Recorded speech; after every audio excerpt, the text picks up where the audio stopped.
Kami patriot olahraga, mengabdi berkarya untuk nusa bangsa dalam meraih cita-cita. Kami patriot, kami patriot. Yang kami hormati Ketua Umum yang diwakili oleh Wasekkum 2, Wasekkum 1 Pak ya, Wasekjen, kalau di kita Wasekkum, Wasekjen 1 KONI Pusat Bapak Ahmad Saifuddin. Yang kami hormati pimpinan dan anggota serta pengurus KONI Provinsi Sumatera Selatan, pimpinan KONI Kabupaten Kota, dan pimpinan cabang olahraga pengurus provinsi se-Sumatera Selatan yang hadir, Bapak Ibu hadirin sekalian, bahwa acara penyampaian materi dari Pak Ahmad Saifuddin, karena beliau orang Jawa Barat biasanya jadi Asep Ahmad Saifuddin. Beliau adalah mantan ketua KONI Jawa Barat 12 tahun 3 periode, kemarin sekarang berada di KONI Pusat khusus bidang organisasi. Untuk itu kami memintakan pada Pak Ahmad Saifuddin untuk penyampaian materi yang berkaitan dengan keorganisasian yang secara umum di Sumatera Selatan ini kita harus satu pandangan dan satu visi bagaimana menyelenggarakan organisasi keolahragaan ini yang baik dan benar, sehingga ke depan kita sama primnya bagaimana mencapai prestasi olahraga di Sumatera Selatan. Karena banyak yang terjadi, Pak Ahmad, kami laporkan bahwa setahun pertama KONI dipimpin oleh dalam periode ini 2023 bulan Desember kami dilantik, kami dilanda dengan mosi tidak percaya, kami dilanda dengan adanya forum olahraga, forum cabur. Tapi alhamdulillah dengan ketegasan KONI Pusat semua itu sudah berakhir, dan insya Allah rapat-rapat ini berjalan dengan baik. Terbukti Pak Asep, Pak Ahmad, kami menyelenggarakan terakhir Porprov tanggal 17 sampai tanggal 1 November 2025 yang lalu. Alhamdulillah berjalan sesuai dengan kita harapkan, karena secara umum trouble-nya cuma 3. Pertama, di renang adanya atlet yang masuk ke Sumsel tanpa mekanisme. Kedua, di atletik juga adanya atlet yang mutasinya tanpa mekanisme. Semua itu kita sudah selesaikan, kita ambil sikap tegas, semua gugur, dan alhamdulillah semua menerima itu. Dan yang ketiga secara umum adalah adanya kesalahpahaman tentang interpretasi dari peraturan, sehingga angkat besi semula kita tetapkan 19, kemudian kembali menjadi 57, akhirnya ditengahin oleh KONI Pusat menjadi 38, diambil jalan tengah, dan kita tidak memajukan ego-egoan. Kita yang penting dia berjalan dengan baik, kita terima usulan dari KONI Pusat tersebut. Ini gambaran Pak Ahmad tentang kondisi Sumatera Selatan di dalam menjalankan roda organisasinya, yang mana tahun ini sesuai dengan ADART-nya bahwa 1 tahun sekali diadakan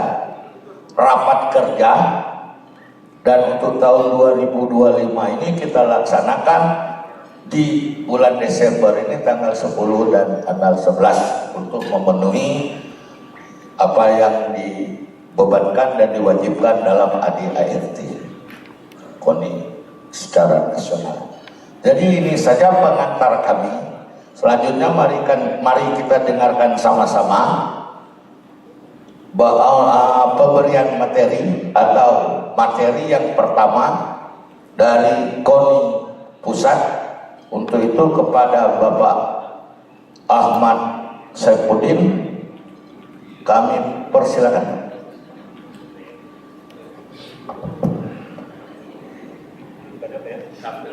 Bebas Pak, bebas. Oh bebas. Bebas saja. Oh bebas. Saya silakan Pak. Karena ini masih penyampaian materi.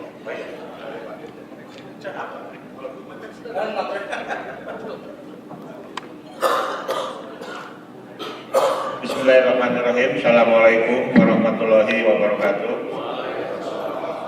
Bapak dan Ibu hadirin sekalian, pimpinan rapat, para pejabat pengurus di lingkungan KONI Provinsi Sumatera Selatan, saya ingin bersengaja ngobrol saja Pak. Saya ingin menyampaikan sesuatu yang sudah disampaikan rekan-rekan kami, permasalahan-permasalahan yang pertama di bidang organisasian, saya kira tidak jauh berbeda dengan permasalahan yang kita hadapi di tempat yang lain. Kemudian yang kedua, nanti berdampak dari organisasi itu kemana aja, dan permasalahan itu harus diselesaikan seperti apa saja, oleh siapa saja, itu yang akan saya sampaikan kepada Bapak dan Ibu sekalian. Namun sebelum saya melanjutkan pembicaraan ini, Bapak Ibu sekalian, saya ingin mengajak kepada Bapak Ibu untuk sedikit menyampaikan rasa keprihatinan yang sangat mendalam dan juga duka cita kepada rekan-rekan kita yang ada di Sumatera Barat, Sumatera Utara maupun di Aceh. Karena ini nggak berhenti-henti Pak. WA dari rekan-rekan khususnya yang dari Aceh dan Sumut ini mengalir kepada kami karena kebetulan kami juga pernah bertugas di sana Pak. Jadi betapa prihatinnya mereka ini, oleh sebab itu kita berdoa sejenak karena ini kalau tidak salah masih satu hamparan dataran kita Pak. Jadi kita ikut, mudah-mudahan mereka untuk segera diberikan kekuatan, kemampuan untuk segera pulih, untuk bisa mengatasi permasalahan terdampaknya dari bencana tersebut. Berdoa dimulai.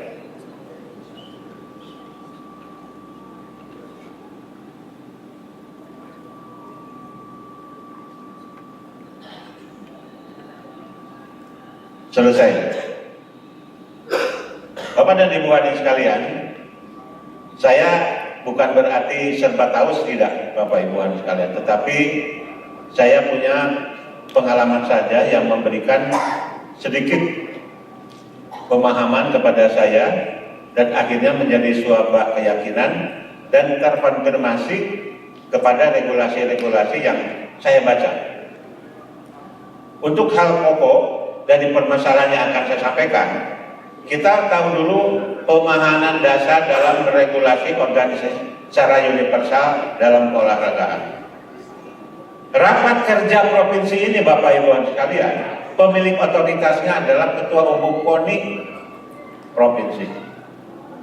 Itu harus dipegang teguh. Rapat kerja provinsi itu ngapain? Hanya dua intisarinya itu. Refleksi yang kemarin diproyeksikan untuk besok, sekarang dibicarakan. Dari mana? Dari berbagai macam permasalahan yang hadir di tengah-tengah kita. Itu harus diselesaikan di rapat kerja ini. Oleh sebab itu, sementara ini Pak, satu arah, rapat kerja provinsi satu arah. Maunya ketuanya ngapain? Itu harus diikuti seluruhnya. Begitu menginjak evaluasi atau refleksi, bapak-bapak berbicara, itu juga konfirmasi. Benar masalah ini dicabut-cabut tuh? Oh enggak Pak, apa permasalahannya? Makanya dibuat komisi-komisi. Komisi-komisi ketuanya siapa? Yang ada di jabatan-jabatan di KONI provinsi itu juga, mulai di bidang 1, 2, 3, dan 4. Kalau memang 4 seperti di tempat yang lain. Berbicara masalah organisasi, masalah pembinaan keprestasian, masalah sarana prasarana atau pelayanan umum atau apapun anggaran dan sebagainya, itu aja Pak. Jadi bukan forum untuk berbicara apa adanya, ingin ini, ingin itu dari audiens, bukan. Itu pegang. Terus satu dari rapat kerja. Jadi satu arah. Kemudian yang kedua, saudara-saudara sekalian,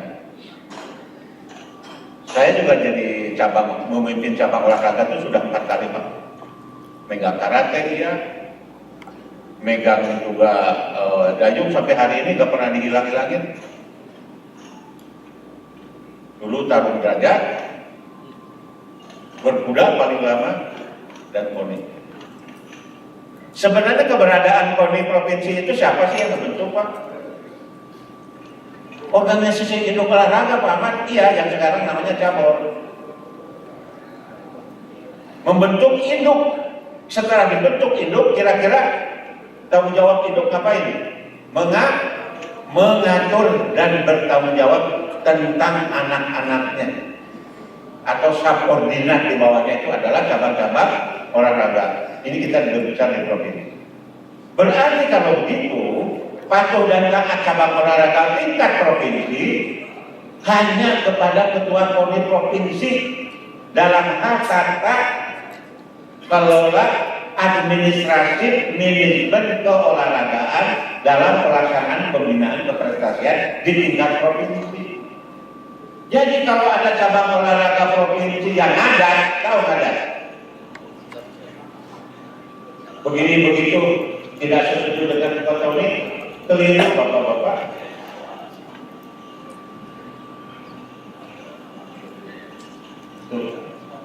Yang kedua, kalau ada yang ada di cabang-cabang olahraga, wajib hukumnya ketua KONI mengambil alih.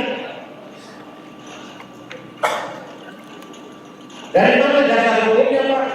Yang tadi yang sangat saya sampaikan. Kemudian yang kedua, ilustrasi cabang olahraga tingkat provinsi dipilih oleh siapa? Oh, dipilih oleh cabang olahraga tingkat kabupaten kita. Oke. Setelah terpilih, sebelum dilantik oleh PB, kemana? Pasti kepada ketua KONI provinsi Pak. Minta apa? Minta rekomendasi. Pertanyaannya, kalau ketua KONI tidak memberikan rekomendasi atau tidak setuju karena prosesnya, karena macam-macamnya, karena dan bla bla bla, kira-kira PB melantikkan? Tidak akan pernah ada Pak. Jadi kalau gitu loh bentuk hukumnya Bapak Ibu sekalian.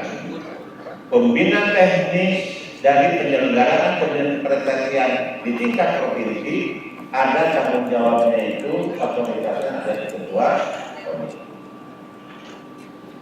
Keberadaan cabang olahraga di tingkat provinsi itu tanggung jawabnya secara administratif apapun adanya di ketua KONI termasuk kesaksiannya. Karena apa? Untuk menjadi cabang olahraga diakui oleh KONI Bapak Ibu sekalian harus melaksanakan 3 kali kejurnas, 3 kali kejurda, dan itu pemiliknya adalah KONI. Kalau KONI juga tidak memberikan rekomendasi untuk menjadi anggota KONI di pusat, nggak akan Bapak Ibu sekalian. Saya bukan melebih-lebihkan ketua KONI, karena memang faktanya di situ regulasinya seperti itu.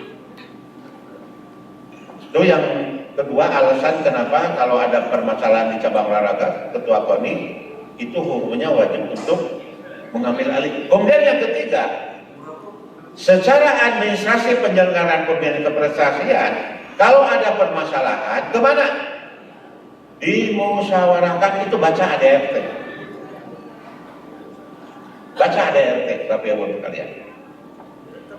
Dilakukan tidak dilakukan kalau ada permasalahan di keolahragaan itu dilewatkan melalui permusyawarahan. Pak, sekarang ada di Kemandelan, itu yang keliru.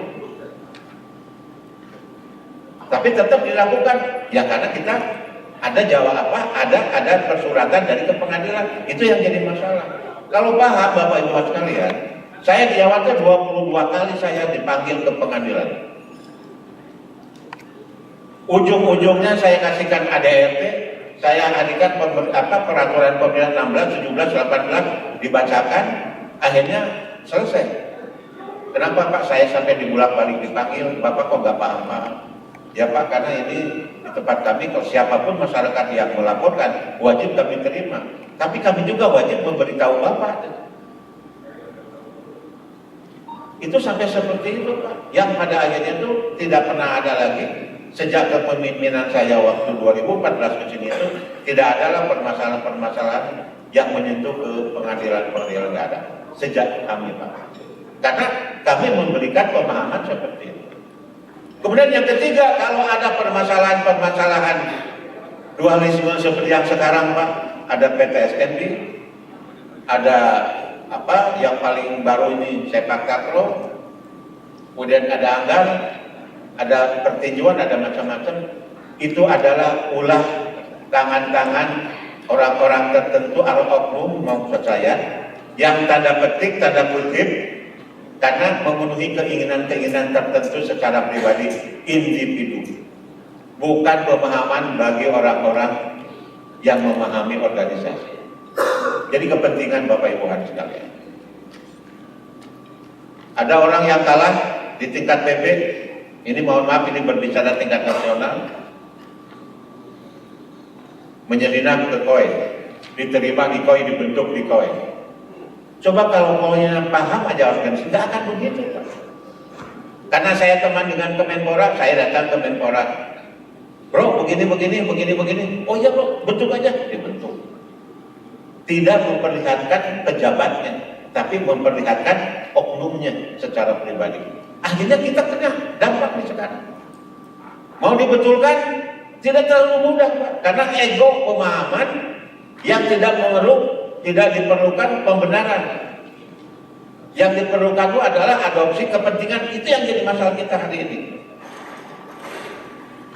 Saya saran kepada saudara sekalian, setiap kegiatan kalau perlu Bapak Ibu sekalian, tolong dimaknai bahwa kita ini tidak murah dan tidak mudah untuk bisa menyelenggarakan sebuah kegiatan, termasuk hari ini. Kalau kita menghasilkan sesuatu yang akhirnya jadi dilematis untuk siapapun Pak, terus kerja kita ini ngapain Pak? Sayang banget. Sudah meluangkan waktu, udah tenaga, udah duit, udah macam-macam. Akhirnya tidak menghasilkan sesuatu yang bermanfaat bagi siapapun. Tolong saya ngajar Pak. Kemudian permasalahan hal lain Bapak Ibu sekalian, seandainya terjadi di organisasi ini, cabang olahraga itu ada 6 masalahnya itu tidak dipilih mulai proses yang sesungguhnya, akhirnya terlantar, tidak ada pimpinan di cabang olahraga, wajib hukumnya itu ketua KON itu mengambil alih Bapak Ibu. Apa dasar kuatnya?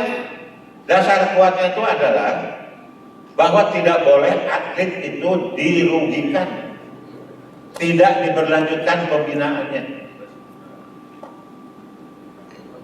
Pertanyaannya kalau gitu Pak Ahmad, siapa yang memiliki atlet? Apakah cabang olahraga? Apakah KON? Secara aturan regulasi, pemilik otoritasnya adalah KON.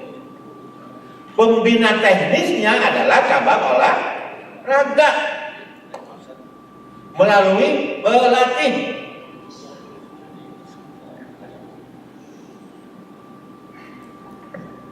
Saya mau jadi pusing si Pak Ahmad kayak begini. Ya karena Bapak jarang baca masalahnya. Itu dasar-dasar hukum, logik hukumnya seperti itu Bapak Ibu. Contoh gini aja Pak.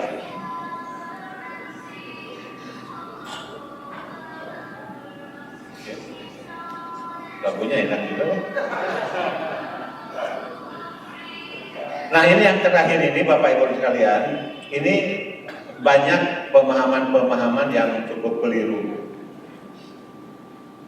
sehingga cabang-cabang olahraga bisa melakukan upaya-upaya musyawarah tersendiri. Akhirnya ada istilah mosi tidak percaya. Sebenarnya itu tidak pernah dikenal dalam kehidupan keolahragaan mosi tidak percaya. Yang ada mosi tidak percaya itu di arena politik, Pak. Di olahraga mah musyawarah. Musyawarahnya apa intinya, Pak? Ngomongkan permasalahan bareng-bareng, menentukan sikap bareng-bareng, dan disikapi bareng-bareng, dilaksanakan bareng-bareng. Mudah banget. Pelaksanaannya mudah, Pak. Asal kita membuka ranah-ranah pemikiran, hati, dan lain sebagainya untuk bisa berbareng-bareng. Itu permasalahan kita yang tidak terlalu hadir di tengah-tengah dalam kehidupan berolahraga saat-saat sekarang ini. Karena apa? Olahraga sekarang kalau jadi pimpinan itu bisa jadi sasaran antara Bapak Ibu sekalian. Kita jadi loncat jadi anggota DPR, loncat jadi apa, jadi apa macam-macam.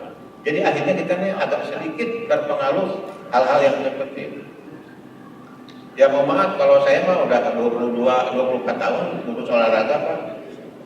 Dulu diisukan jadi kuat jadi gubernur, kepikiran aja enggak. Orang aja itu yang ribut masang banner-banner LED macam-macam di mana-mana itu. Kepikiran aja enggak. Bukan masalah mau tidak mau, Pak. Hati. Nah, masalah hati inilah saudara sekalian di keolahragaan itu hadir semuanya. Bapak Ibu sekalian baca sekali-kali sejarah timbulnya keolahragaan itu ada apa? Nilai-nilai peradaban kehidupan manusia itu adanya di olahraga, Pak. Jadi bapak-bapak kalau olahraga itu tidak memiliki kejujuran seperti yang dimiliki oleh filosofinya orang Sumatera Selatan, Martin Asalkov itu, Pak. Itu bahaya, Bapak Ibu sekalian. Saya aja orang Sunda, Pak, menggunakan filosofi itu. Masalahnya sangat relevan dengan pelaku olahraga. Dia punya kehormatan, dia punya harga diri, dia punya keberanian. Dia memegang nilai-nilai prinsip yang diyakininya, coba. Itu tuh pelaku olahraga, Pak. Petarung kalau bahasa saya itu. Kenapa bapak-bapak yang ada di sini tidak memegang itu? Yang tadi saya sampaikan itu, Pak. 5 tahun saya dari sini itu saya bawa menjadi ketua KONI, Pak, di Jawa Barat. Saya menggunakan pendekatan itu menjadi petarung semua atlet-atlet saya. Makanya saya ketemu itu permasalahan. Tidak ada istilahnya kalah dengan saya. Yang ada tuh belum menang dan menang aja. Sampai kayak begitu dapat dari sini loh, Pak. Jadi artinya Bapak Ibu sekalian, secara organisasi, tolong juga Bapak-bapak menggunakan pendekatan sosio kedaerahan, Pak. Sosio olahraga itu menjadikan taktik strategi untuk motivasi diri kita.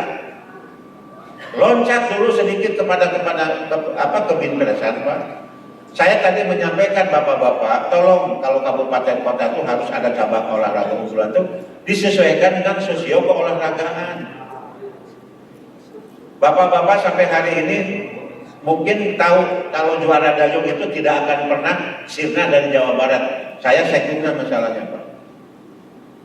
Apakah itu orang Jawa Barat? Tidak semua, Pak. Saya ngambil dari Papua. Saya ngambil dari Makassar. Mereka-mereka yang terlantar di sana, saya urus, Pak. Saya urus kehidupannya sehari-harinya sampai punya keluarga. Mereka tidak kembali lagi ke daerah asalnya. Dan kita berikan pelatihan sesuai dengan sport science yang kami miliki. Artinya dayung sampai hari ini nggak pernah kita kalah, Pak. Terakhir Sumut itu Aceh 26, Pak. Dari 42 yang dipertandingkan, Bapak bayangkan 50% lebih, Pak. Di Papua 22, Pak. Sosio keolahragaan itu penting. Nah, oleh sebab itu balik lagi ke organisasi, Bapak Ibu sekalian. Kalau kita menjadi pemimpin di organisasi cabang olahraga maupun di KONI, mohon dengan hormat Bapak Ibu sekalian, tolong sesekali itu lari ke dalam ke daerahnya sendiri. Jadi tidak usah rebutan. Kalau di kota Palembang itu ada 10 cabang olahraga, kalau di Kabupaten Musim Banyuasin itu harus 10, tidak perlu, Pak. Jangan sampai nanti ada cabang olahraga, cuman ketuanya saja yang ada, atlet terus ngapain?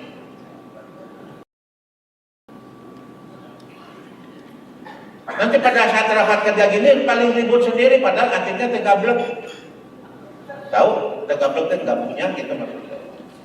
Itu bahasa Sunda paling halus. Kalau seperti itu Bapak Ibu sekalian, itu jangan dikasih izin yang gitu-gitu. Ini merusak tatanan keolahragaan.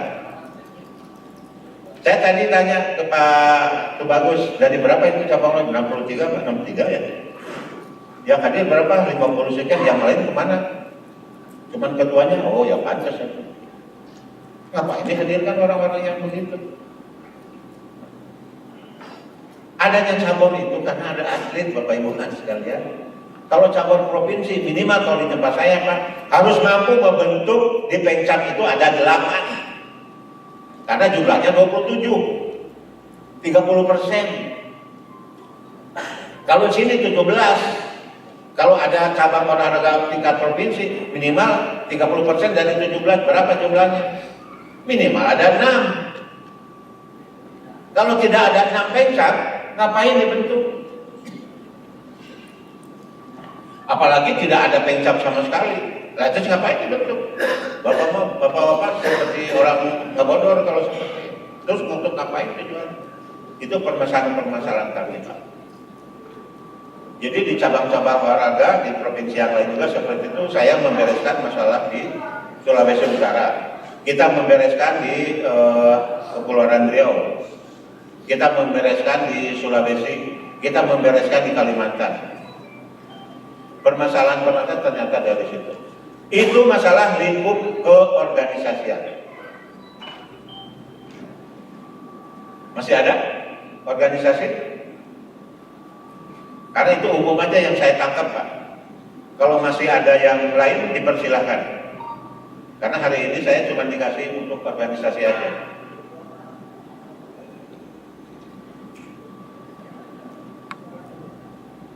Ini berapa menit Pak saya Pak? Ya, masih 30 menit. Saya ingin tanya jawab aja lah. Udah bosan jadi dosen.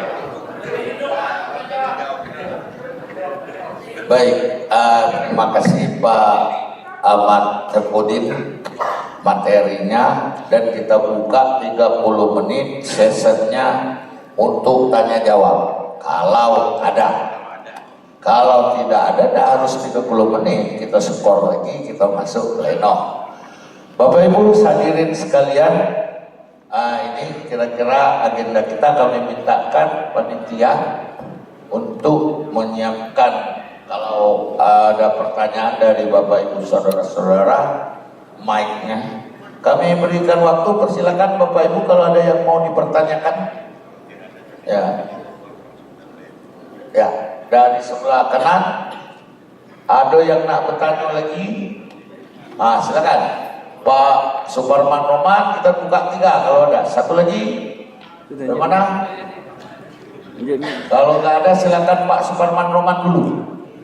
Langsung jawab Pak Saifuddin, Pak Ahmad. Kami persilakan.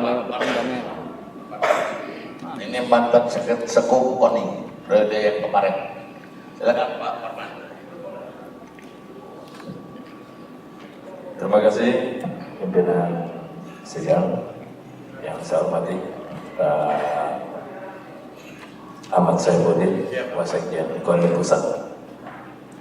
Saya menyimak dari sejak Bapak menyampaikan kata sambutan, kemudian dilanjutkan dengan penyampaian materi tentang organisasi dan beberapa hal.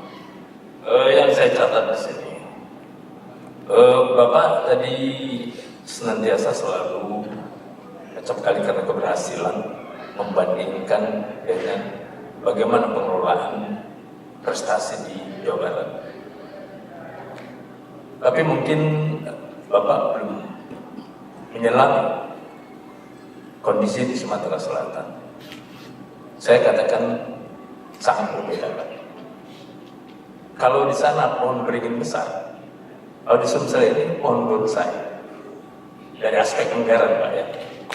Bagaimana bonsai bisa tumbuh berkembang menjadi pohon beringin besar? Kalau bonsai ini ya, dibatasi. Kita hanya bisa memperindah, kita hanya bisa membentuk ya, bonsai ini menjadi lebih indah, kemudian juga bisa lebih nyaman dilihat. Tetapi kalau kita ingin membesarkan, kita bermimpi untuk melihat ini menjadi pohon beringin besar, saya kira untuk saat ini masih jauh dari harapan. Maaf kalau saya salah, bahwa konsekuensi kita untuk mengejar prestasi tidak lepas dari juga ada keselarasan tentang dukungan anggaran. Membina prestasi, saya yakin Bapak sudah sangat berhasil di Jawa Barat. Tidak beda dengan kita bagaimana kita membina anak-anak kita dari tingkat SD, dari taman kanak-kanak, SD, SMP, SMA, dan seterusnya. Butuh proses panjang, tidak bisa secara instan.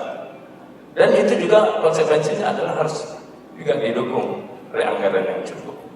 Nah, kita di Sumatera Selatan belum mencapai seperti itu. Dan tadi saya agak tergelitik Bapak menyampaikan bahwa Pak Gubernur pernah menyatakan soal anggaran tidak ada masalah.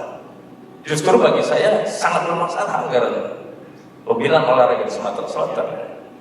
Untuk itu barangkali dalam kesempatan ini nanti bisa Bapak bisa menanyakan langsung dengan sahabat-sahabat saya pengurus KONI yang sekarang.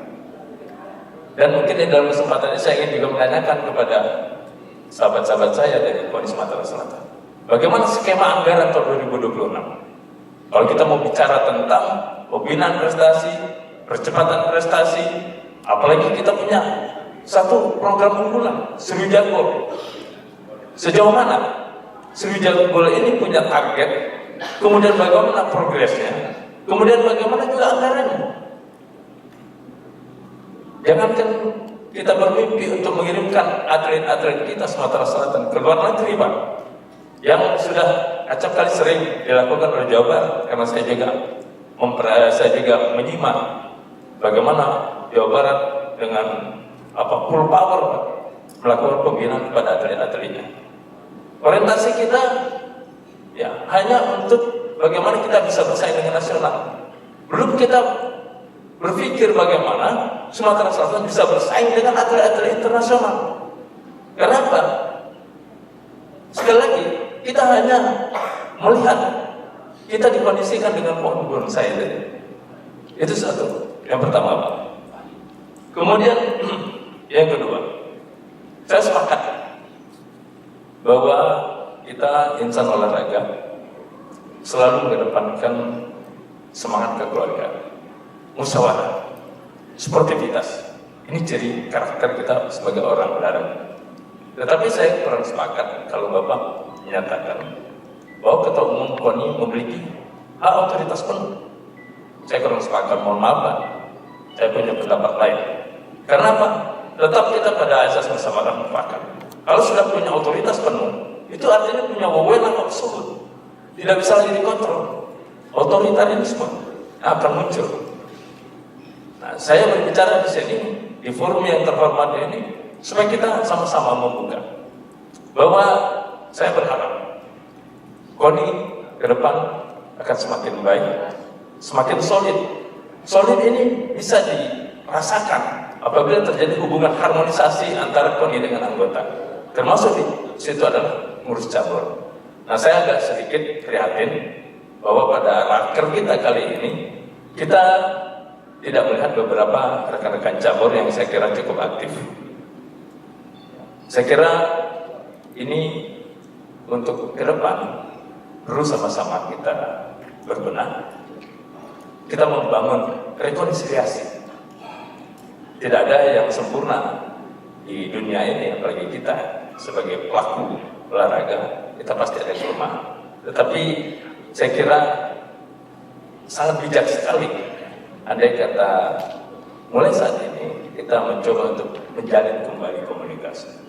Dinamika sudah berlalu, saya kira, dan juga KONI pusat sudah memberikan legitimasi bahwa langkah-langkah yang dilakukan di luar konstitusi organisasi ini tidak diakomodir ataupun diabaikan oleh KONI pusat. Saya kira sudah cukup kuat bahwa KONI Sumatera Selatan saat ini memiliki legitimasi selain legalitas, dan saya kira KONI Sumatera Selatan juga punya tanggung jawab, punya kewajiban untuk bagaimana merangkul kembali, membuat menjadi sebuah kekuatan yang besar. Karena tentu dari kebijakan-kebijakan yang sudah dilakukan, tentu ada celah-celah ini yang harus sama-sama kita benahi. Saya kira ini harapan saya dari forum Raker ini, selain tentu saja berharap ada formulasi ke depan yang memang betul-betul sama-sama menjadi pedoman kita, baik itu oleh KONI maupun oleh anggota KONI kabupaten kota dan juga pengurus cabur. Mudah-mudahan melalui Raker ini ya, betul-betul keinginan kita bersama bahwa langkah rekonsiliasi ini akan dapat kita wujudkan. Kita tinggalkan, sudah berlalu, yang berlalu sudah berlalu, ya kita ambil hikmahnya sama-sama. Tidak ada gading yang tak retak. Terus saya tadi mengutip ungkapan dari Ketua Umum, tidak ada mawar yang tak berduri. Nah, itulah kewajiban kita bersama-sama, tanggung jawab kita bersama-sama, bagaimana kita kembali bisa mempersatukan, merekatkan, mungkin ada tali yang kusut ataupun mungkin ada tumpukan yang terbuyar selama ini.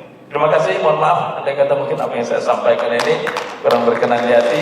Ya, ini wassalamualaikum warahmatullahi wabarakatuh. Mantap ini Pak Ahmad. Jadi kita biar tidak lupa, kita minta Pak Ahmad langsung jawab saja apa yang disampaikan oleh Pak Suparman Roman, Ketua IOD Sumatera Selatan. Kami persilakan. Terima kasih Pak. Mengingatkan kembali ya seperti ini apa yang kita lakukan. Memang betul Pak, Bapak Ibu sekalian, yang harus menjadi prioritas dalam pembinaan atau dalam penyelenggaraan pembinaan keprestasian yang harus dilakukan oleh KONI provinsi itu seperti apa.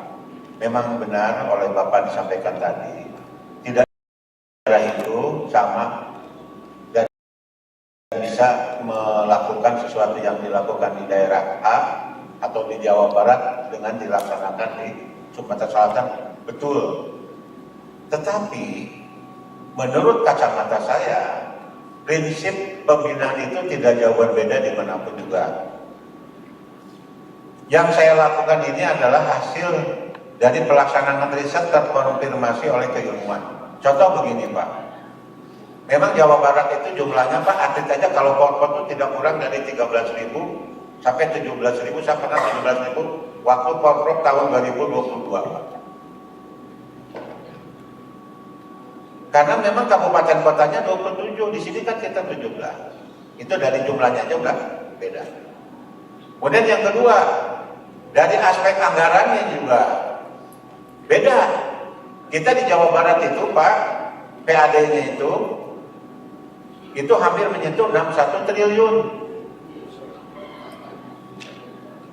Untuk KONI, kalau tidak ada PON, tidak kurang dari 125 M. Nah, ya itu permasalahannya. Jadi pasti gede. Kalau menurut Bapak, menurut saya ya kecil-kecil juga. Karena Bapak belum tahu diproyeksikan untuk mana aja. Ya itu tadi atletnya seperti itu. Kalau mau Belanda, Pak, kita tidak kurang dari 1.750. Atletnya yang harus dipelandakan. Makannya aja 115.000 satu kali. Satu hari. Vitaminnya 1 bulan 1,5 juta. Honornya paling kecil 3.500.000. Paling besar 28 juta sesuai dengan formulasi medali emasnya dan sebagainya. Nah itu jadi memang beda. Tetapi yang sama, yang tadi Bapak sampaikan kepada saya itu, satu semangatnya Bapak Ibu sekalian. Yang kedua tolong ukurnya, nggak usah lihat daerahnya macam-macam, mau besar mau kecil tidak usah Pak. Tetapi ikuti rumusannya itu adalah di pergerakan cabang olahraga unggulan yang harus dimiliki tiap kabupaten kota itu minimal satu cabang olahraga. Minimal satu cabang olahraga harus unggul. Jadi kalau gitu cabang-cabang olahraga harus berkompetisi. Nah, substitusi yang paling pokok itu adalah kompetensi dan kompetisi.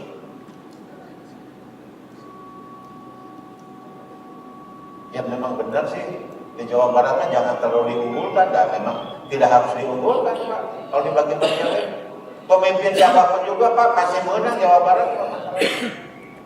Pertanyaannya apa? Karena sudah ditata kelola dengan baik. Sekarang balik kepada Sumatera Selatan. Pak, kita mah bonsai nggak akan mungkin jadi pohon beringin. Kata siapa? Bisa, Bapak-bapak Ibu hadirin sekalian. Saya berikan waktu di sini misalkan memimpin aja 1 tahun. Loh, bukan ngejago ini Pak. Karena begini Bapak Ibu sekalian, kita punya modal 50 atlet. Saya berhitung dari 50 medali emas. Kita jadiin di PON 50 medali emas. Kita belajar dulu individu atau bergu. Kalau misalkan semua kebetulan asumsi individu, itu kita bisa jelajah Pak. Kita buat desk, kita berbicara dengan cabang olahraga tiap-tiap atlet itu. Karena di Jawa Barat Pak, saya terapkan atlet itu memanage dirinya sendiri. Latihan itu latihan pelata, tapi dia punya rekomendasi tulisan sendiri Pak. Hari ini berbuat apa, hasilnya seperti apa, latihan seperti apa. 1 bulan dilaporkan kepada masing-masing pelatih. Masing-masing pelatih laporan kepada saya ajak diskusi dengan dia. Di mana pergerakan kemampuan hasil latihan itu, kami itu tahu persis Pak. Kita punya aplikasi. Jadi kita tidak pernah ngawang-ngawang kata cabut tuh Pak, latihan saya udah begini, latihan saya udah baik. Mana buktinya? Kalau di Jawa tuh kelihatan sekali Pak, kurvanya Pak. Tiap orang punya buku saku melalui handphone. Aplikasi Aljabar berprestasi itu punya. Bayangkan Pak, kalau misalkan cabang-cabang olahraga di sini sudah memiliki seperti itu satu sisi. Kemudian yang kedua Pak, saya mengerahkan squad saya dari masing-masing universitas yang ada ekopnya Pak. Saya nggak tahu di sini ada nggak Unsri itu ekopnya. Kalau ada, bawa ke sini geret. Terus ngapain dia menghasilkan sarjana olahraga kalau tidak berada di kodi atau di cabur? Terus mereka mau kemana?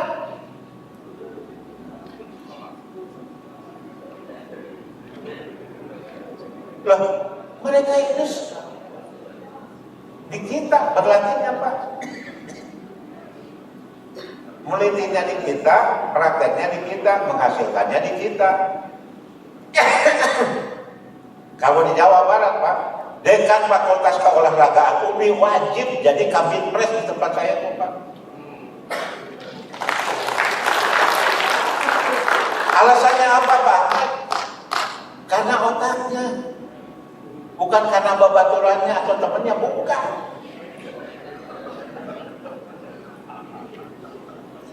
Setelah kita kerjasama, rekornya kita datangin.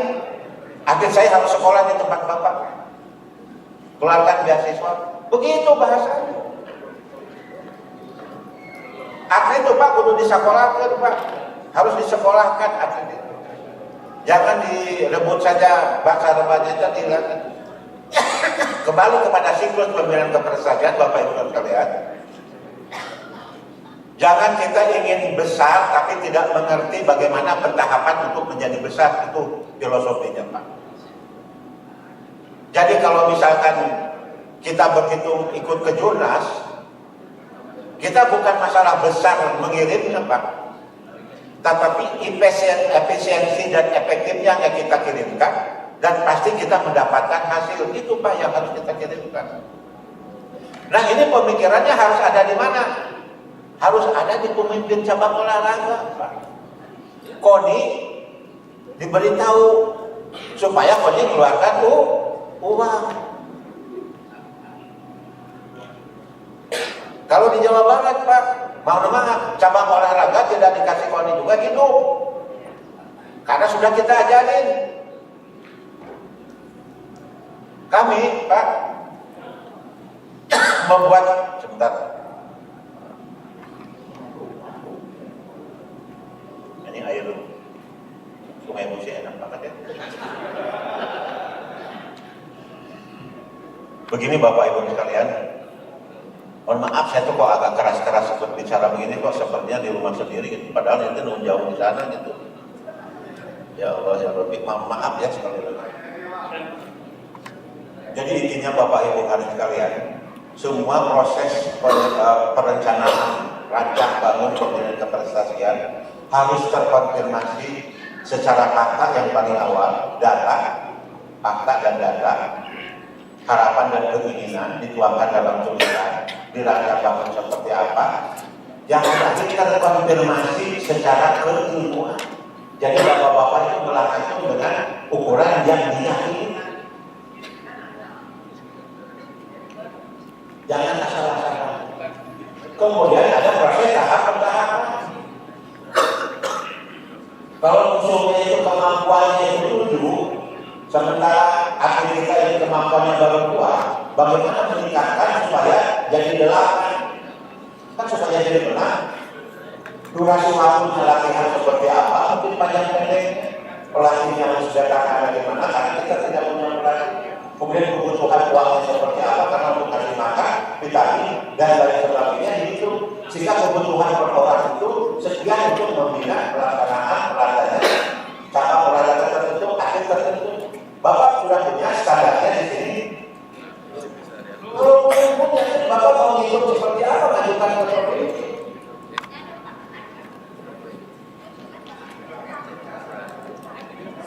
Kita mah ada Pak, dibuat standarisasi. Jadi ada rule of conduct, ada mekanisme kerjanya, ada satuan kerjanya, ada pedoman bekerja untuk apa, oleh apa, dengan apa, berapa harganya, wasitnya seperti apa. Itu tuh ada Pak, SOP Pak. Kalau administrasi itu tidak ada, itu namanya ngawal.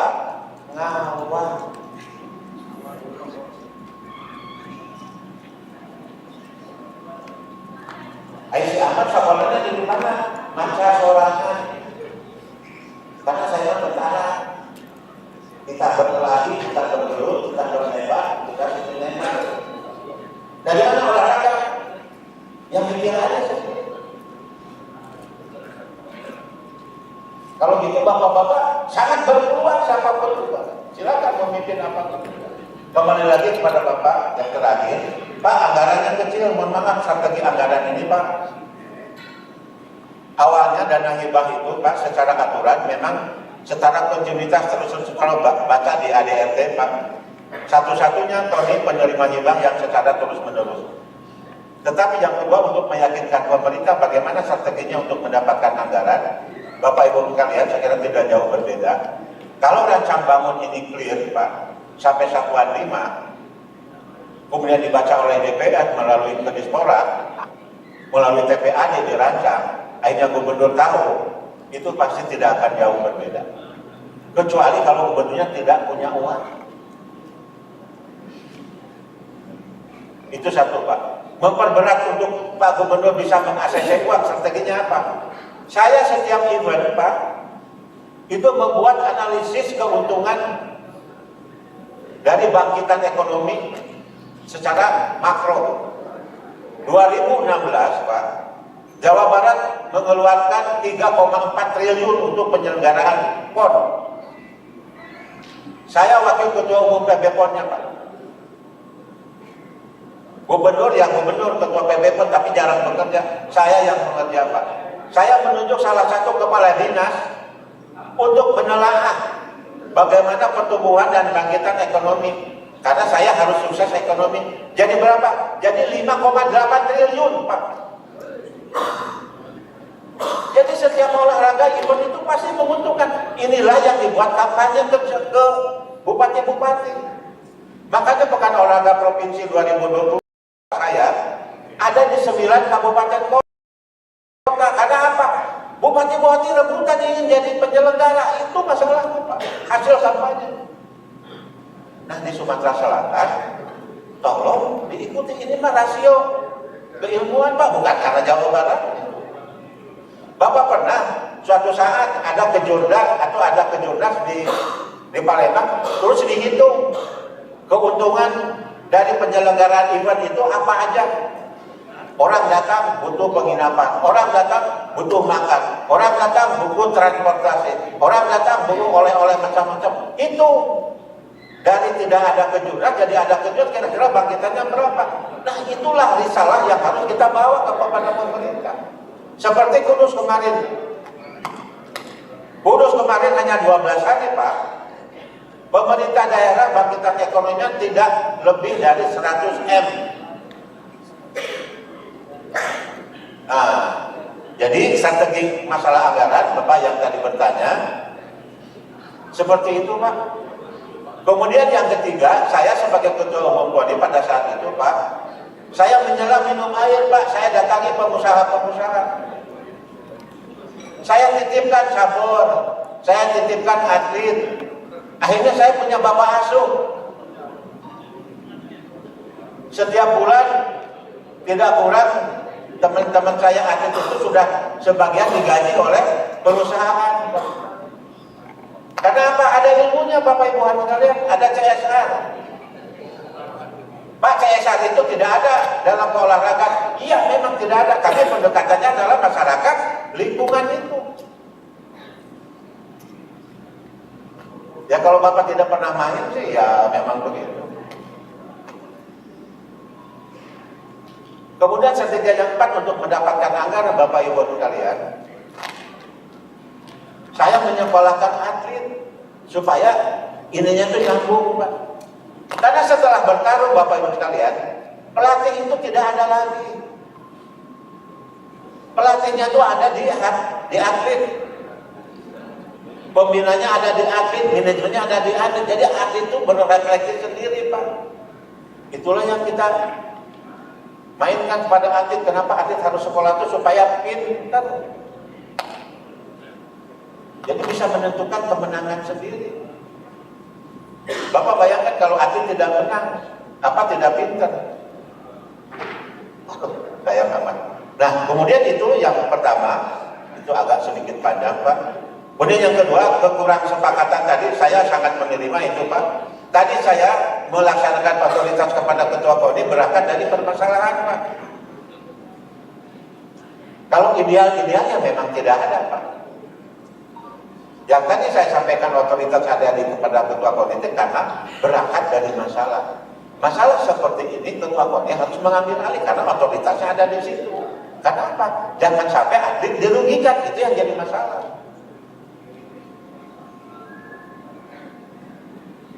Jangan jadi pengurus yang harus jadi diuruskan begitu. Ya, memang betul-betul saya terima. Kemudian akhirnya Bapak Ibu sekalian, rekonsiliasi itu adalah identik idiom dengan musyawarah. Bukan berangkat dari permusuhan, berangkat dari perbedaan.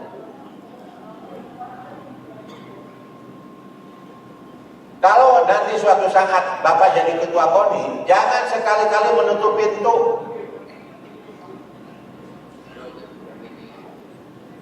Kalau Bapak sedang menerima tamu, terus datang lagi tamu yang kedua, kira-kira Bapak tolak atau suruh nunggu? Pasti umumnya suruh nunggu. Saya mah di Jawa Barat tidak pernah, Pak. Sedang makan aja ada tamu masuk, ada tamu lagi masuk, ada lagi tamu masuk.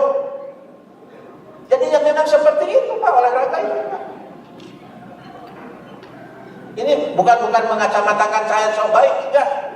Lebih banyak relevannya dengan hasil yang bagus ketimbang seperti kita jadi pejabat. Pakai ajudan ke mana-mana, pakai ini, bahkan ada ketua, ada ini, ada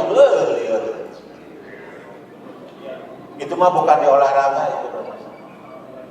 Di pejabat sekaligus jadi pejabat. Dan saya dulu pernah jadi pejabat, masalahnya tidak melakukan hal yang penting.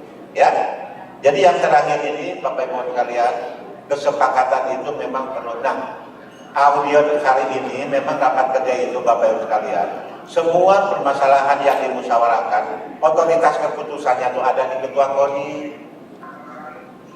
Kembali seperti itu lagi. Karena rapat kerja itu akhirnya jadi proyeksi ke depan. Hasil kita ribut-ribut, musyawarah itu kan keributan, Pak, sebetulnya mah intinya. Ribut keinginan, terus disepakati. Saya kira gini, Pak, kalau kurang berkenan, ya nanti kita selesaikan keberkenanannya di luar. Terima kasih. Baik, terima kasih Pak Ahmad Saifuddin. Mengingat waktu, bagaimana yang tadi sudah kita sepakati, kita mau masuk pleno selanjutnya. Sekali lagi sebelum kita tutup, kita beri aplaus kepada Pak Ahmad Saifuddin.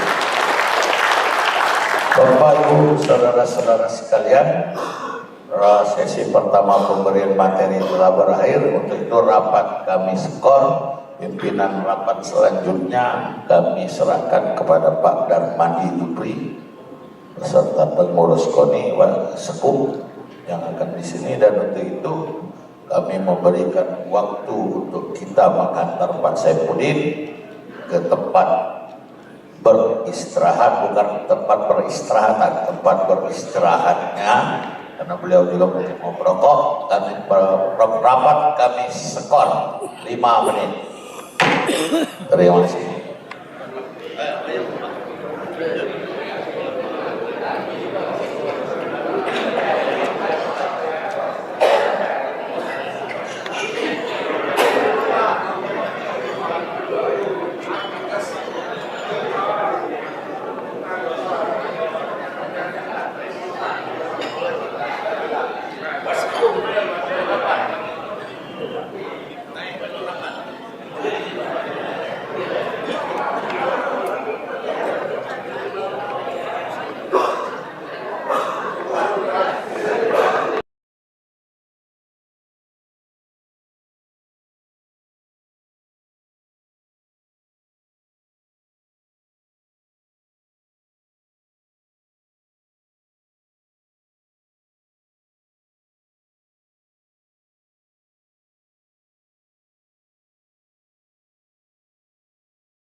Kami ini patriot olahraga, mengabdi berkarya